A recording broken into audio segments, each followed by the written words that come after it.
So where you're standing right now is a distillation project which is rehabilitated because there weren't any more like this.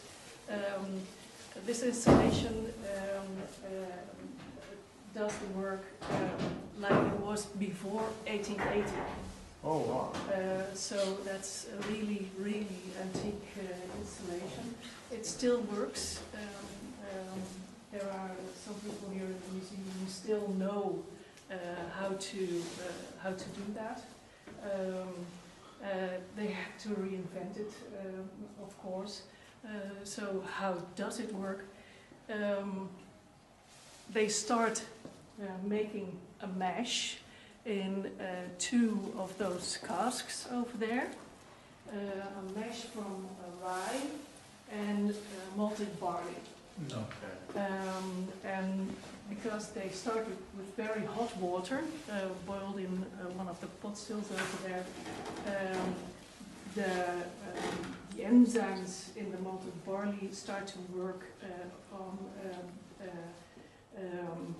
on the mash, so sugar is starting to form, and during the cooling down of the mash, more and more sugar starts to appear. Then they add yeast, and the yeast eats the sugars in the mash, and then the alcohol starts to come up.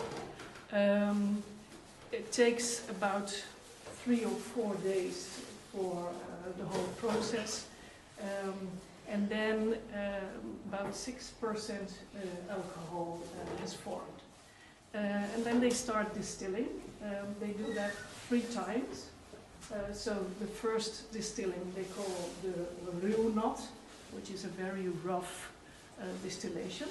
The second one they call ankle knot, which is the middle one. And then next you have the malt wine or best knot, so the best distillation at the end. And from that best knot or malt wine they made Geneva. And here in Schiedam there were like 400 of these distilleries. So 1 million stopped using cokes. They used steam instead, and later on electricity. So there's been a lot of innovation to make the process smarter, needing less persons to do the job, and automation. Yes, and nowadays it's so that you can buy a lot of ingredients, and you just have to mix it, and then you have something to drink. Personally, I don't like I like the process, and process is where you can make the difference. So, are there any questions?